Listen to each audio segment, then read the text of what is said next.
wise community, we all know that education is not only a matter of political policies and agendas. Sometimes all it takes is just one individual to make a difference.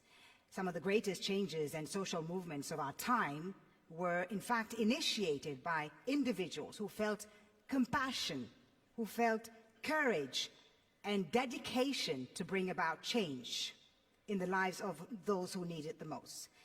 And we have the privilege of having one such individual among us this morning. She has used her incredible global influence and talent to help the cause of education in her native Colombia. She is the founder of Fundación Pies Descalzos, the Barefoot Foundation. See, I got that right. Which provides access to quality education for displaced and underprivileged children in Colombia. Ladies and gentlemen, please join me in welcoming UNICEF Goodwill Ambassador and Grammy Award-winning artist, Shakira Mubarak.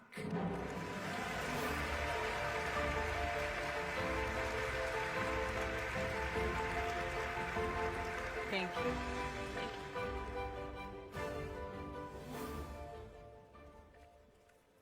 Shukran.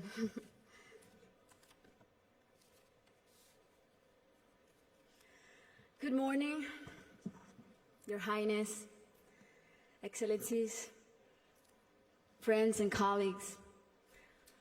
I would like to thank you for the opportunity to be here today. It's also an honor to join forces with Educated Child, an organization led by a woman who is an amazing role model, a woman who has shown such relentless dedication to getting every child in school. This is such an exciting day for us because it marks the beginning of a new era in my home country, Colombia. Most of you may know me as an artist, as an entertainer, and that's indeed my calling and what I've been doing since I was 13 years old. But I never would have imagined when I started out that my work as an artist would end up being the vehicle for me to serve my greater purpose in life of working towards eradicating poverty through the power of education. As a Colombian citizen, inequality is a concept that sadly one becomes very familiar with at a very young age. It's a country like many others in Latin America where a few have a lot have almost nothing, and where if you're born poor, you will almost certainly die poor, and where people don't access equal opportunities.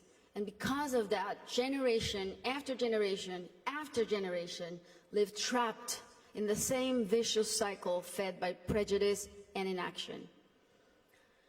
Growing up in my country when I was around 8 years old, I remember I saw kids my age who, instead of being in school, were already working in the streets, were barefoot in the park, kids like me, whose reality was completely different than mine, only because of the circumstances into which they were born. It was really hard for me to accept that something so unjust didn't have a solution. There had to be something that could be done. So I often ask myself why the adults around me were so resigned to the fact that these kids, who were just like me, or even their own children, were living in a parallel reality so different and so cruel. As Kofi Annan put it, poverty is intolerable in a world of plenty. So as soon as I had some success, the first thing I wanted to do was to invest as many resources as I could into what later would become the most meaningful project of my life, working for children. So I set out to find a team of people who dreamed big and worked hard and thought like me to help me right the wrongs that I had witnessed throughout my entire childhood. And that's when our foundation, the Barefoot Foundation, Pies Descalzos Foundation, was born. I knew, and I was only 18 years old then, but I knew that I wanted to focus on children and improving their lives, but I didn't know where to start. So I really felt that I needed to learn what the roots of inequality and low social mobility were. So I decided to study the reasons why children were working in the streets, or why some children were being recruited by the violent organizations like the paramilitary or the guerrillas. Why were so many children suffering from chronic malnutrition? And I realized that most of the issues that children face in my country had and have a common denominator: the lack of access to quality education. To me, it became crystal clear that education was the surest way to give all of these kids the best fighting chance of improving their circumstances in life, because education is the great equalizer. When I started building schools in Colombia, we chose the most remote areas where there was literally nothing, no infrastructure, no paved roads, no electricity, no potable water. And we decided to build in those places, but not only build schools, but state-of-the-art schools. Schools with comprehensive models that included ECD programs, school feeding programs, parent and teacher training. And another very important part is we decided to engage the government as a strategic partner, and made it nearly impossible for them to say no to doing their part by showing them results through our holistic model that really proved to work.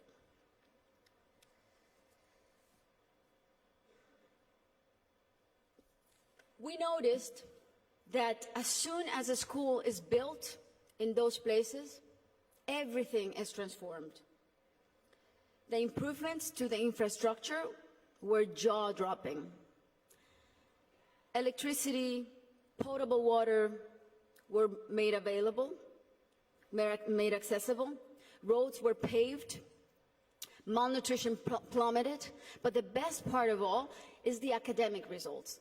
The kids really responded academically. And now those kids who could have been recruited by the guerrillas or paramilitaries, or that could have had completely different outcomes for their lives, they're now on their way to the university and thriving in their communities. Some of them are athletes, some of them are professionals.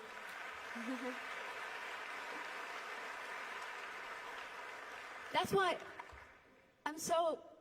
it really is a thrill to work for education. That's why I'm so passionate about it, because I've really seen results that are as palpable as this podium. And seeing all these success stories that have a name and a last name has been one of the most rewarding things I've done in my lifetime, even more so than winning Grammys, I think. Now,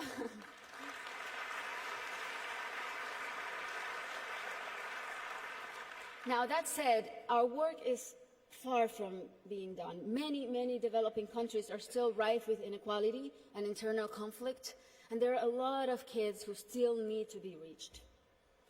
History is not only the past. History, it's made every day in the present.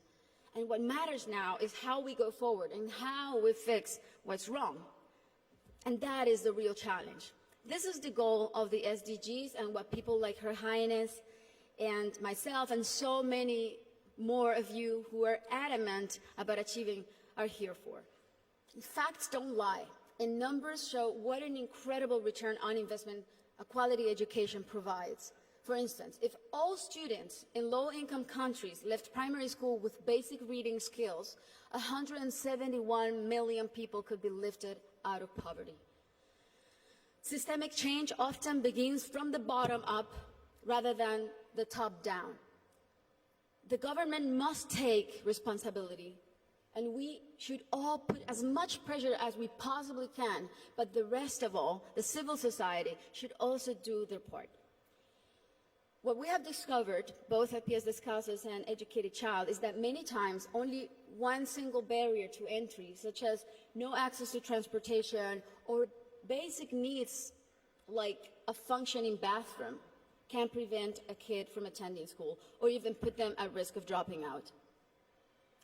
Sometimes all it takes to change a child's life is the security of a hot meal in school, or the ease of being able to hop on a bus that will leave you safely at your classroom's door.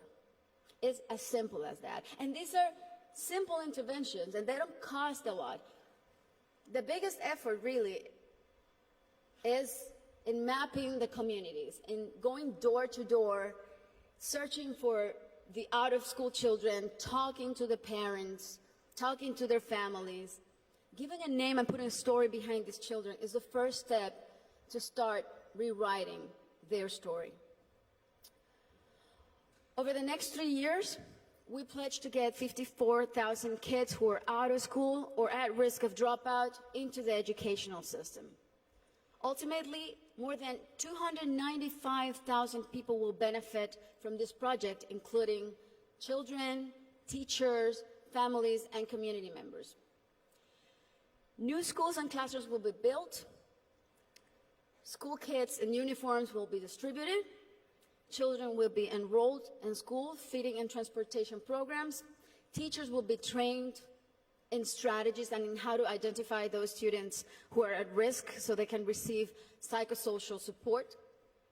And we are extremely confident that this partnership is only the beginning and will be the model to replicate throughout my country until not a single child is out of school. This is our responsibility. Thank you. This is our responsibility to our children and our debt to fulfill for the generations to come. Thank you very much.